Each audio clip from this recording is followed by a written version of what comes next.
नमस्कार दोस्तों, आज हम बात करेंगे ऑस्ट्रेलिया और इंडिया के फार्मर्स की जो इनकम है, कितने वो एडवांस हैं, क्या डिफरेंसेस हैं उनके एग्रीकल्चर में और यहाँ के एग्रीकल्चर में। सबसे पहले हम बात करते हैं लैंड साइज़ की कि ज़मीन कितनी है पर person on average. Average means कि जितने बंदे हम काम कर रहे हैं फार्मिंग में एज ए फार्मर, उनकी एवरेज निकाले तो हर आदमी के हिस्से कितनी ज़मीन आती है। इंडिया में जो है यही ज़मीन 2.5 से 3 एकड़ कुछ पड़ती है पर पर्सन, क्योंकि पॉपुलेशन ज़्यादा है, लैंड कम है, तो 2.5 से 3 एकड़ की एवरेज पड़ती है हर बंदे की। वही जो एवरेज है ऑस्ट्रेलिया में 4000 हेक्टेयर, जी हाँ, यानी कि 10,000 एकड़ के आसपास पर पर्सन के हिस्से ज़मीन आती है। ऐसे तो फार्मर्स यहाँ पे भी हैं, छोटे हैं, 5-7 एकड़ वाले भी हैं, 200-300 एकड़ वाले भी हैं। तो 200-300 एकड़ 400 एकड़ का यहाँ पे एक छोटा फार्मर माना जाता है। अब उसका असर पड़ता है उनकी जो इनकम है उसके ऊपर, और कितने वो एडवांस हैं टेक्नोलॉजी को लेकर के उसके ऊपर। जो मैकेनाइजेशन है जो इंडिया में है, वो ट्रैक्टर्स और मशीन्स का यूज़ बड़ा लिमिटेड है, क्योंकि लेबर ज़्यादा है तो बहुत सा काम जो हाथों से हो जाता है। तो ट्रैक्टर का काम सिर्फ खेत जुताई का और मार्केट में सामान ले जाने आने का है। वहीं जो हम ऑस्ट्रेलिया में बात करें तो ये यहाँ पे लेबर कम है, वो इसका बहुत बड़ा डिसएडवांटेज है कि यहाँ पे पॉपुलेशन कम है, ज़मीन ज़्यादा है, तो लेबर कम मिलती है, एक्सपेंसिव लेबर है। तो इसीलिए ये क्या करते हैं कि ऑटोमेटिक मशीन से यूज़ करते हैं। ट्रैक्टर्स जो हैं ड्राइवरलेस ट्रैक्टर्स हैं, रोबोट्स हैं, मशीनरीज हैं बड़ी बड़ी, कि वो प्रोडक्टिविटी हाई रहती है जिनकी। अब प्रोडक्टिव और एफिशिएंसी में क्या डिफरेंस आता है कि जो ज़मीन छोटी है वहाँ पे इरिगेशन लिमिटेड होता है, फ्लड इरिगेशन हो जाएगा, किसी भी तरीके का इरिगेशन हो जाएगा। लेकिन यहाँ पे क्या है कि लैंड इतनी बड़ी है, इरिगेशन करना बड़ा मुश्किल होता है, इसीलिए यहाँ पे स्प्रिंकलर्स, पाइवेट सिस्टम्स और ये सब चीज़ें बहुत ज़्यादा यूज़ होती हैं, और ऑटोमेटेड सिस्टम पे ये लोग ज़्यादा डिपेंड रहते हैं क्योंकि लेबर ज़्यादा नहीं है। फिर आता है मार्केट एक्सेस और प्रॉफिट। अब देखिए, आप फार्मर्स को देख के चलिए, अगर वो जो भी प्रोडक्शन कर रहे हैं उनकी मंडी बहुत नज़दीक रहेगी इंडिया में। दूर की मंडी में वो जा नहीं सकते हैं, बहुत टफ रहता है, सामान लेके जाएं तो ख़राब हो जाता है। तो क्या है कि मार्केट एक्सेस बहुत कम है। वहीं ऑस्ट्रेलिया की बात करें तो ये लोग जो हैं ग्लोबल स्टैंडर्ड के हिसाब से सामान को उगाते हैं, सब्जियों को उगाते हैं, तो इनके जो स्टैंडर्ड्स हैं बहुत हाई हैं, क्वालिटी बेसिस। और जो प्रोडक्ट यहाँ पे प्रोड्यूस होता है फार्म के अंदर ही पैक हो जाएगा, जहाँ से वो काट रहे हैं वहीं के वहीं उसको पैक करके वो डायरेक्ट ट्रक में लोड करके एक्सपोर्ट भी कर सकते हैं वहाँ से, और नॉर्मल मार्केट में भी भेज सकते हैं। तो ये जो मार्केट है यहाँ पे वो बहुत ज़्यादा एक्सपोर्ट बेस्ड रहती है, तो उनकी जो क्वालिटी स्टैंडर्ड्स हैं वो इतने हाई हैं कि उनको एक्सपोर्ट करने के लिए कोई दिक्कत ना हो। फिर आता है पॉलिसी और सपोर्ट। इंडिया में देखिए आप, गवर्नमेंट ने कितना सपोर्ट किया हुआ है, हर जगह एमएसपी, हर जगह जो है अपनी सब्सिडी दी हुई है। कोई भी आप नया चीज़ लेके आ रहे हो तो सब्सिडी मिलती है, ट्रैक्टर लो, मशीनरीज लो, कुछ भी चीज़ लो आप एग्रीकल्चर से रिलेटेड, अगर आप फार्मर हो तो आपको बहुत ज़्यादा सब्सिडी मिलती है। ऑस्ट्रेलिया में ऐसा नहीं है। ऑस्ट्रेलिया में क्या है कि इनोवेशन और सस्टेनेबिलिटी के ऊपर बहुत ज़्यादा जोर दिया हुआ है, कोई सब्सिडी नहीं मिलती है, फार्मर्स को अपनी जेब से पैसा लगाना पड़ेगा, उसको अपनी इनकम पे टैक्स भी देना पड़ेगा। इंडिया में वो भी नहीं है, तो ये बहुत अच्छी चीज़ है इंडिया में कि उनको टैक्स नहीं देना पड़ता और सब्सिडी मिलती है हर चीज़ के ऊपर। अब बात होती है कि आप ऐसा क्यों कर पा रहे हो यहाँ पे, फिर भी इतना सब अपनी जेब से पैसा लगाने के बावजूद भी ये लोग क्यों इतने एडवांस हैं। इन लोगों को ज़रूरत है, गवर्नमेंट सपोर्ट नहीं करती है ज़्यादा फार्मर को इन टेक्नोलॉजी को लेकर के या फिर लेबर को लेकर के, तो इन लोगों को अपने लिए कुछ ना कुछ निकालना पड़ेगा। तो ये रिसर्च जो है, ये जो ऑटोमेटेड मशीनें हैं जिन पे लेबर पे ज़्यादा डिपेंड ना होना पड़े, तो वो सब चीज़ें जो हैं फार्मर्स इसीलिए करते हैं, और इसीलिए ये लोग रिसर्च में इतना आगे हैं और टेक्नोलॉजी इसीलिए इतनी आगे है। अब जैसा कि हम सब जान चुके हैं कि एग्रीकल्चर जो है इंडिया और ऑस्ट्रेलिया दोनों का बहुत अहम हिस्सा है इकोनॉमी में। अब एग्रीकल्चर को इतना ज़्यादा महत्व देने के लिए सबसे ज़्यादा ज़रूरी है वाटर। तो वाटर की जो पॉलिसीज़ हैं, जो सिस्टम्स बने हुए हैं, जो रूल्स और रेगुलेशंस हैं, वो दोनों कंट्रीज़ की बड़ी डिफरेंट हैं। ऑस्ट्रेलिया में क्या है कि वाटर जो आता है वो या तो डैम से आएगा, जो बारिश हुई है उसके साथ आप अपना पानी स्टोर कर लीजिए, उसको फिर कुछ सालों तक यूज़ कीजिए। इंडिया में क्या है, मॉनसून है, ट्यूबवेल है, ग्राउंड वाटर अच्छा है, रिवर्स हैं, कैनाल्स हैं, तो पानी की इतनी ज़्यादा कमी नहीं है। देखो रेगिस्तान और उस एरिया को मैं काउंट नहीं कर रहा हूँ, लेकिन 90% जो खेती है इंडिया में वो इरिगेशन का पानी अच्छा खासा मिल जाता है सबको। ऑस्ट्रेलिया में क्या है कि ये चीज़ें इतनी पॉसिबल नहीं हैं। तो अब हुआ क्या है कि इन लोगों ने, गवर्नमेंट ने जो है पाबंदी लगा रखी है पानी के ऊपर। हर बंदे को अपना एक कोटा मिलता है जिसके हिसाब से वो खेती करेगा। अगर उसका पानी ख़त्म हो गया तो उसको फिर खेती नहीं करने दी जाएगी। और उसका जो है मीटर्स लगे हुए हैं ट्यूबवेल्स पे, ताकि जितना पानी वो गवर्नमेंट अलाउ करती है उतना ही पानी उसको मिलेगा और उसका बिल भी भरना पड़ेगा। अब जो है इतना कम वाटर होने के बावजूद भी इतनी अच्छी खेती कर ले रहे हैं, उसका रीज़न है यहाँ पे डेवलप की हुई टेक्निक्स। जब से सबसे पहले जो सबसे पुराना रोल है वो है इंसीटेक पाइवेट। एक व्हील्स होते हैं, उसके ऊपर फुहारे लगे हुए हैं और वो पूरा चक्कर लगाते हैं फार्म का, उसमें वो पानी देते हैं। फिर आता है स्प्रिंकलर, जो भी इंडिया में काफ़ी एक्टिव हो गए हैं, ड्रिप इरीगेशन भी काफ़ी एक्टिव हो गई है। तो ये चीज़ें जो हैं ऑस्ट्रेलिया में बहुत पहले से की जा रही हैं, और अभी तो ये टेक्नोलॉजी में थोड़ा आगे जा चुके हैं। IoT सेंसर्स बहुत ज़्यादा हो गए हैं, ऑटोमेटिक इरीगेशन सिस्टम हो गए हैं। तो सेंसर्स जो लगे हैं वो ही सब ऑपरेट करते हैं, कब कितना पानी चाहिए क्रॉप को, कौन सी क्रॉप है, कितना उनको कितने घंटे के लिए पानी चलाना है, वो सब चीज़ें जो हैं उसमें ऑटोमेटिक सेट रहती हैं। हर फार्मर्स के पास ऑलमोस्ट फ़ोन, मोबाइल सब कुछ है, तो वो लोग वहीं से अपना सेटअप करते हैं। सब घर बैठे इरीगेशन चला देना, इंडिया में भी है अभी तो। लेकिन जो है एडोप्टेशन है, इन चीज़ों को एडोप्ट करने का, अपनाने का, अपने फार्म में लेके आने का, वो इतना ज़्यादा नहीं है। उसका सीधा सा रीज़न ये है कि लोग अडोप्ट नहीं करना चाह रहे हैं या फिर उनको नॉलेज नहीं है। अभी साउथ में जो है बहुत बंदे हैं, बहुत सी कंपनीज़ हैं जो ये सेंसर्स वगैरह बेच रही हैं या फिर फार्मर्स के फार्म में जा कर के सेट भी कर रही हैं। इरिगेशन वगैरह का बहुत ज़्यादा महत्व रहता है। अब बात करते हैं वाटर यूज एफिशिएंसी की।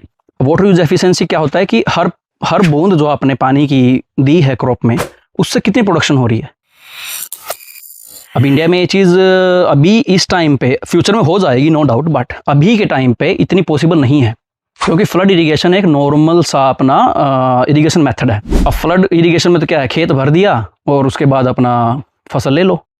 लेकिन कितना पानी यूज़ किया, कम से कम पानी में ज़्यादा से ज़्यादा उपज करने को वाटर यूज एफिशिएंसी कहेंगे। कि जो आपने 1 लीटर पानी भी अगर यूज़ किया है आज, उस 1 लीटर में आपको कितनी उपज हुई है, वो चीज़ें मायने रखती हैं। तो वो यहाँ पे एक रूल यूज़ करते हैं, पर ड्रॉप मोर क्रॉप, कि हर बूंद के ऊपर मेरे को अपनी यील्ड बढ़ानी है, अपनी उपज बढ़ानी है। अब गवर्नमेंट पॉलिसीज़ की बात करें, इंडिया में जो है इलेक्ट्रिसिटी बहुत जगह फ्री कर दिया है। गवर्नमेंट ने बहुत जगह सब्सिडीज़ दे रखी हैं bill pay, water bill pay, electricity पे। फार्मर्स को टैक्स नहीं है फार्मर्स की इनकम पे, तो बहुत अच्छा है इंडिया में कि टैक्स नहीं है, सब्सिडीज़ हैं। अगर आप कोई सेंसर्स, कोई अच्छी अगर आप डेवलप करना चाहते हो फार्म्स को या जो भी है, उसमें सब्सिडीज़ मिलती हैं। ऑस्ट्रेलिया में ऐसा नहीं है। ऑस्ट्रेलिया में क्या है कि सिस्टम्स बहुत स्ट्रिक्ट हैं। जैसे मैंने कहा कि आपके जो है फार्म्स में मीटर्स लग जाएंगे, उस मीटर के हिसाब से आपको फार्मिंग में, एग्रीकल्चर में जो है अपना वाटर वगैरह यूज़ करना है, उसके अलावा आप नहीं कर पाओगे। तो इसमें जो है डिपेंडेंस बहुत बढ़ जाती है कम से कम वाटर में ज़्यादा से ज़्यादा उपज लेने की। और अगर हम बात करें ऑटोमेशन की, कि मशीनें जो हैं, इतनी जो टेक्नोलॉजी है वो क्यों इतनी एडवांस और कितनी एडवांस है। अब सीबीसी बात मान के चलिए, एक यहाँ पे बड़ा ट्रेंड में चला हुआ है आजकल, इंडिया में भी काफ़ी चला हुआ है, प्रिसीजन एग्रीकल्चर। प्रिसीजन का मतलब है कि बहुत ज़्यादा नाप तोल के जो चीज़ की जाए। अभी थोड़े दिन पहले जो है स्ट्राइक हुई थी, इंडिया और पाकिस्तान के बीच में जो वॉर हुआ था, वहाँ पे एक टर्म बहुत ज़्यादा यूज़ हो रही थी। हमने बहुत ज़्यादा प्रिसाइज अटैक किया है, कि बहुत जांच पड़ताल करके नाप तोल के सटीक जो चीज़ की जाए उसको बोलते हैं प्रिसीजन। तो यहाँ पे जो है प्रिसीजन एग्रीकल्चर बहुत ज़्यादा एडवांस है। उसमें क्या होता है कि जीपीएस लगे हुए हैं हर जगह, हर ट्रैक्टर में जीपीएस है। एक लाइन में लगा दो तो ट्रैक्टर दूर तक सिर्फ एक सीधा ही लाइन में जाएगा, वो हल्का सा भी टर्न नहीं लेगा। ट्रैक्टर्स जो ड्राइवरलेस हो गए हैं। जॉन डियर के बहुत सारे ट्रैक्टर्स हैं, इंडिया में भी हैं काफ़ी, बहुत से जो फार्मर्स हैं जो उसको अफोर्ड कर सकते हैं, बहुत एक्सपेंसिव आते हैं, तो वो लोग उसको कर रहे हैं। एसी लगा हुआ है उसके अंदर, गर्मी इतनी ज़्यादा है, कोई डिफरेंट नहीं पड़ता उनको, बारिश हो रही है डजंट मैटर, कैबिन बना हुआ है जैसे एसी कार में बैठे हो। इंडिया में भी बहुत है, लेकिन वही है ना कि एडोप्टेशन रेट बहुत कम है, उस चीज़ को अपनाने का जो स्तर है वो बहुत कम है इंडिया। सीधा सा डिफरेंस होता है इनकम को लेकर, या फिर जो उनके लैंड साइज है, क्या उनको वो 40-50 लाख का ट्रैक्टर काम कर पाएगा एक या 2 एकड़ की ज़मीन जिनकी है, नहीं ना। तो वो सब डिपेंड करता है उनकी लैंड साइज कितना है। लेकिन ये प्रोडक्टिविटी, ये जो मशीनें हैं, ये आई कहाँ से? आवश्यकता ही जो है आविष्कार की जननी है, हमने सबने सुना है, लेकिन इन लोगों ने उसको बड़े अच्छे से अपनाया है। यहाँ पे लेबर नहीं मिलती है, लेबर की कमी है, तो इसीलिए ये लोग अपने तरीके निकाल लेते हैं, मशीनें बना लेते हैं और उस चीज़ को अपने फार्म में लागू भी करते हैं। सिर्फ बना करके रख लेना ही नहीं काफ़ी होता, उसको लागू करना ही बहुत ज़रूरी है। एक आता है आजकल इंडिया में ड्रोन्स बहुत चल रहे हैं, लेकिन वो चीज़ें यहाँ पे बड़ी नॉर्मल हो गई है अभी। इतना लगभग हर फार्म पे कोई ना कोई ड्रोन लेके बैठा हो, अपने खुद के ड्रोन, कोई बाहर से नहीं लेके आने। बिजनेसेस अच्छे हैं, कोई जो है ड्रोन का ही काम कर रहा है। इंडिया में बहुत कर रहे हैं लोग आजकल। अपने हरियाणा में चल रहा है ड्रोन दीदी के नाम से एक बड़ा अच्छा प्रोजेक्ट चलाया हुआ है गवर्नमेंट ने। तो ये चीज़ें जो हैं इंडिया में भी आ रही हैं, लेकिन इस चैनल का जो मोटिव है वो ये है कि जो चीज़ें यहाँ पे अभी हो रही हैं और इंडिया में होनी बाकी हैं, उन चीज़ों को आप लोगों तक पहुँचाना। अब ड्रोन्स हम सिर्फ स्प्रे के लिए यूज़ करते हैं ना, इंडिया में नॉर्मली आजकल आप लोग देख रहे होंगे सिर्फ स्प्रे के लिए यूज़ होता है। यहाँ पे क्या है, ड्रोन्स यूज़ होता है आपकी डिजीज़, बीमारियाँ, पेस्ट देखने के लिए, जो कीड़े मकोड़े लगे हुए हैं फसल में, क्योंकि इतने बड़े बड़े फार्म हैं। अब अभी मैं आपको एक चीज़ दिखाता हूँ। ये देखिए आप, कितना बड़ा फार्म है ये आलू की खेती है। ये आप जहाँ तक आपकी नज़र जा सकती है वहाँ तक कोई बाउंड्री नहीं है बीच में, ठीक है। तो इसका सीधा सा असर पड़ता है कि मैन पावर, पता कैसे चलेगा कि फार्म के कौन से हिस्से में ज़्यादा दिक्कत हो रखी है, कौन से हिस्से में कम दिक्कत हो रखी है। ये सब जो होता है ड्रोन्स यूज़ करते हैं ये लोग पता करने के लिए कि कहाँ पे क्या इशू हो रहा है। जीपीएस लगे हुए हैं, सैटेलाइट्स का यूज़ करते हैं। इतने बड़े फार्म में कहाँ पता चलेगा पानी कम जा रहा है या ज़्यादा जा रहा है। जीपीएस यूज़ करके, सैटेलाइट्स के थ्रू, सेंसर्स लगा करके फार्म्स में इन लोगों को पता चलता है कि फार्म के किस कोने में पानी कम है, किस कोने में पानी ज़्यादा है। सोचिए आप, सैटेलाइट्स का यूज़ हम लोग करते हैं फ़ोन्स के लिए, जीपीएस अपना इंटरनेट के लिए, और ये सब ये लोग सैटेलाइट का यूज़ कर रहे हैं अभी अपने फार्म की कंडीशन देखने के लिए। बारिश हुई है तो कितनी हुई है, कब इनको पानी की ज़रूरत पड़ेगी, ये सब चीज़ें जो है सैटेलाइट्स पे चली गई हैं। स्मार्ट सेंसर्स आ गए हैं, आईओटी सेंसर्स हैं, सोइल मॉइस्चर देखता है। और तो और यहाँ पे जो भेड़ बकरियाँ या फिर जो गाय भैंस पालते हैं लोग, लाइफ स्टॉक की फार्मिंग करते हैं, उन गायों को और बकरियों को या फिर भेड़ों को गिनने के लिए कोई बंदा नहीं है। आर्टिफिशियल इंटेलिजेंस यूज़ करते हैं ये लोग।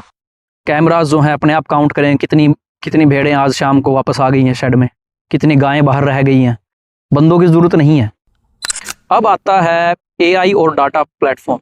अब क्या हो रहा है कि ये लोग क्या करते हैं, सेंसस लगा लेंगे, फिर उसी सेंसस के बेस पे कई सालों की, कई सीजन्स की क्रॉप को टारगेट करते रहते हैं, सीखते रहते हैं अपनी गलती उनसे, उन्हीं चीज़ों से सीखते हैं कि क्या हमने इस सीज़न में अलग किया, अगर इतनी बारिश होगी तो क्या हो जाएगा फसल में, अगर ये टेम्परेचर है, ये और ये ह्यूमिडिटी है, या फिर इतना मतलब हवा चल रही है, तो कौन सी डिजीज़ है जो एक्टिव हो जाएगी, वो सब इनको एआई बताता है। फार्म के अंदर सेंसर्स लगे हुए हैं, फार्मर को टेक्स्ट मैसेज आ जाएगा कि इतनी हवा चल रही है, इस डायरेक्शन से आ रही है, और उस डायरेक्शन में जो है इस पेस्ट का ज़्यादा प्रेशर है, वो आपके फार्म में भी आ सकता है, तो इसीलिए एडवांस में स्प्रे कर दीजिए। वो सब नोटिफिकेशन जो है फार्मर को एडवांस में मिल जाती है। सोचिए आप कितना एडवांस हो चुके हैं ये लोग, आप भी हो सकते हैं, कोई ज़्यादा बड़ी बात नहीं है। देखिए ये थी आज की थोड़ी सी एक छोटी सी वीडियो, और ज़्यादा से ज़्यादा कमेंट कीजिए, शेयर कीजिए, और इस वीडियो को जो है ज़्यादा से ज़्यादा लोगों तक पहुंचाइए। और हम जल्द लौटेंगे एक नई वीडियो के साथ। धन्यवाद।